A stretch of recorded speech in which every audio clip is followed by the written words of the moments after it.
আসসালামু আলাইকুম। আপনারা সবাই কেমন আছেন? আলহামদুলিল্লাহ আমি ভালো আছি। আমার আজকে সকালের বেলা উঠতে লেট হয়ে গেছে, তাই এখানে আমি ঝটপট লুডুস দিয়ে একটা নাস্তা রেসিপি বানিয়ে নিব। তো আমি চুলাটা কড়াই বসিয়ে দিলাম, দিয়ে এখন আমি এই যে লুডুসটাকে ভালো করে গুঁড়া করে নিলাম। এখন আমি হালকা একটু সিদ্ধ করার জন্য একটু পানি দিয়ে দিব, দিয়ে আমি ঢেকে দিব।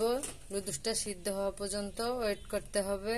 এখানে যে লুডুসটা সিদ্ধ হয়ে গেছে, এখন নিয়ে নিছি, দিয়ে দিচ্ছি পাউরুটি, দিয়ে দিচ্ছি পেঁয়াজ কুচি,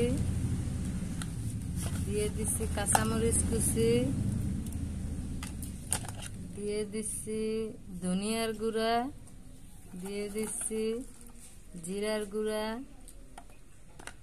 দিয়ে দিচ্ছি হালকা পরিমাণ হলুদের গুঁড়া, দিয়ে দিচ্ছি লুডুসের মশলা, দিয়ে দিচ্ছি সয়া সস,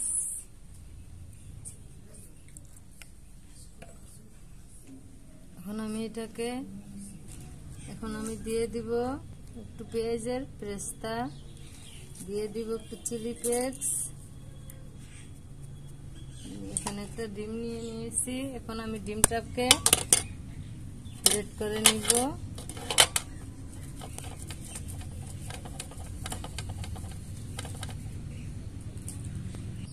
ডিমটা ব্রেড করা হয়ে গিয়েছে, এখন আমি সব মিশ্রণগুলো ভালো করে মাখিয়ে নেব।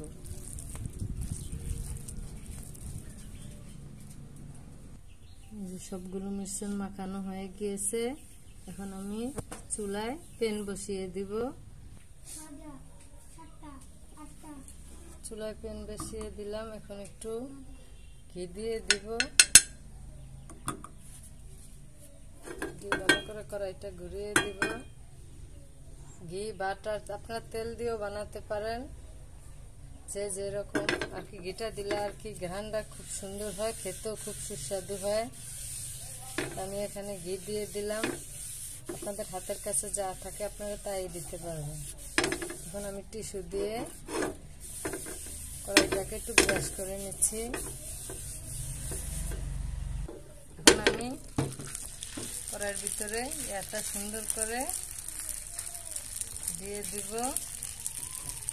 আমি এখানে পুরা একটা বানাবো না, ভাগে ভাগে দুইটা বানাবো, আপনারা একটাও বানাতে পারেন।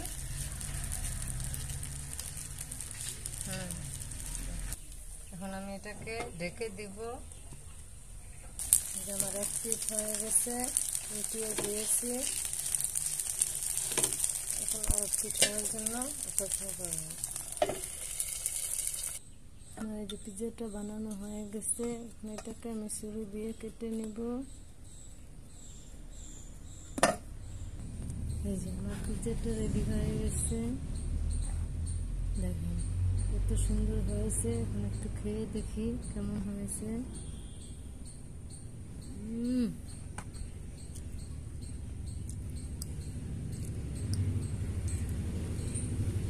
খুবই সুস্বাদু হয়েছে, খেতে খুবই ভালো লাগতেছে।